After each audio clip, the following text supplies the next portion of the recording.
சண்முகபரணி சீரியல்ல இப்போ அட்டகாசமான அருமையான ப்ரோமோ வந்திருக்குன்னே சொல்லலாம். மிஸ் பண்ணாம ஃபுல்லோடையும் கேளுங்க. அதுக்கு முன்னாடி இந்த வீடியோ பிடிச்சிருந்துச்சுன்னா லைக் பண்ணி பாருங்க. ரொம்ப பிடிச்சிருந்துச்சுன்னா நம்ம சேனலுக்கு வந்து சப்ஸ்கிரைப் பண்ணி கண்டினியூஸா ஆதரவு வந்து தாங்க. நம்ம பரணி மாட்டுக்கு ரூமை விட்டு வெளியே வந்து போகிறாங்க.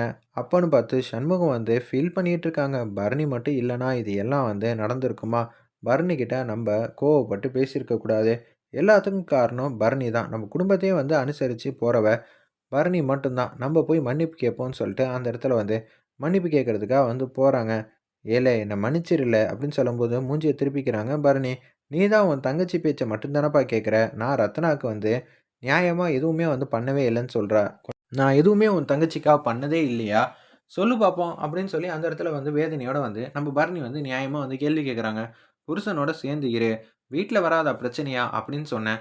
ஆனா அவன் இப்படியெல்லாம் பண்ணுவான்னு நமக்கு எப்படி தெரியும்? அவ தானே வந்து சொல்லியிருக்கணும் நம்மகிட்ட. அத எதுவுமே அவ சொல்லாம விட்டுட்டு, இப்ப நான் தான் தப்புன்னு சொன்னா நியாயமா? நீ எப்போதும் உன் தங்கச்சிக்காக தானப்பா ஆதரவா பேசுவ.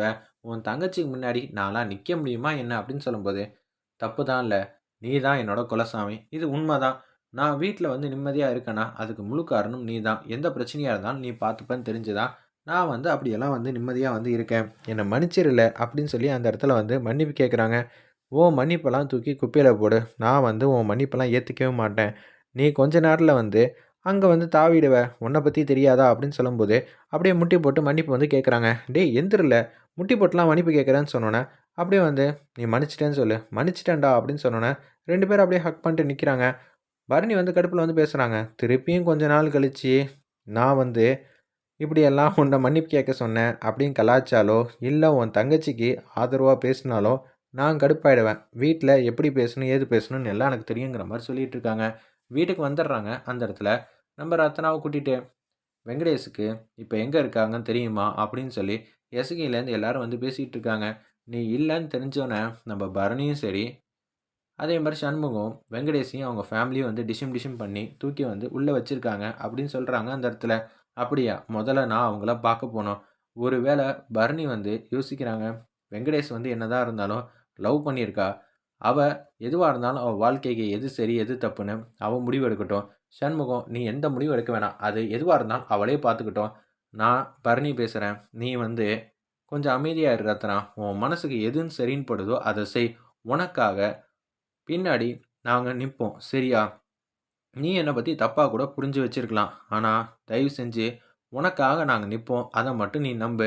ஏதோ எதார்த்தமா குடும்பத்தில அங்கங்க பிரச்சனை இருக்குன்னு சொல்ட்டு, சண்முகம் உன்ன கூட்டிட்டு வருவான்னு சொல்லி நான் எதிர்பார்த்தேன். ஆனா, இவ்ளோ பெரிய பிரச்சனை இருக்குன்னு எதிர்பார்க்கல. உனக்காக எப்போதும் உன் பரணி வந்து நிப்பா. இதான் உண்மை, சத்தியம் அப்படின்னு சொல்லிட்டு அந்த இடத்துக்கு கூட்டிட்டு வராங்க. அம்மா ரத்தனா வந்துட்டாம்மா. ரத்தனா வந்து எந்த பிரச்சனையும் இல்ல போல இருக்கு. எப்படியாவது கையில கால்ல விழுந்தாவது அவ மனச மாத்தி நம்ம இங்கேருந்து தப்பிச்சு போணும். அப்படி போனதுக்கப்புறம் தான் நம்ம யாரு, என்ன, ஏதுன்னு திருப்பியும் ஆட்டத்த ஆரம்பிக்கணுங்கிற மாரி அந்த இடத்துல வந்து யோசிக்கிறாங்க. நம்ப வெங்கடேஷ்லேருந்து எல்லாரும். அப்பன்னு பார்த்து ரத்னாவ பார்த்தோன்னே, அப்படியே வந்து தொறந்து விடுங்கன்னு சொல்றாங்க. அப்படியே வந்து வெளில வந்துடுறாங்க வெங்கடேஷு. ரத்னா கிட்ட வந்து கெஞ்சுறாங்க. "என்ன மன்னிச்சிரும்மா. நான் செஞ்சதெல்லாம் தப்பு தான். நான் ஏதோ ஒரு ஞாபகத்துல அம்மா சொல் பேச்செல்லாம் வந்து கேட்டுட்டேன்." அப்படின்னு சொல்லும்போது வந்து சண்முகம் வந்து கடுப்பாயி அடிக்கலான்னு போறாங்க. செய்யறதெல்லாம் செஞ்சுட்டு, "இவன் என்ன இப்படியெல்லாம் பேசிக்கிட்டு இருக்கான்?" அப்படின்னு சொல்லும்போது, "இது அவங்க வாழ்க்கைப்பா. அவங்க வாழ்க்கையில என்ன நடக்குங்கிற விஷயத்தெல்லாம் அவங்க பார்த்துக்கட்டும். நீ அண்ணங்காரனா இருந்து உன் தங்கச்சிக்காக வந்து சப்போர்ட் பண்ணு. அவ்வளோதான். இந்த விஷயத்துல உன் தங்கச்சி எடுக்கிறது தான் முடிவு." அப்படின்னு சொல்லும்போது வந்து, ரத்னா என்ன மாரி முடிவு எடுக்க போறாங்க. வெங்கடேஷ் வந்து அப்படியே கால்லயும் வந்து விழுந்து பார்க்குறாங்க. இருப்பினும் வந்து நம்ம ரத்னா எதுவுமே சொல்லாம மௌனமா இருக்காங்க. வெங்கடேஷ மன்னிப்பாங்களா? இல்ல மன்னிச்சு விட்டுருவாங்களா? இல்ல நான் உன்ன மன்னிக்கிறேன். நீ இங்கேருந்து போ. ஆனா நான் என்னைக்குமே உன்ன ஏத்துக்க மாட்டேன்னு சொல்லுவாங்களான்னு வெயிட் பண்ணி பார்ப்போம்.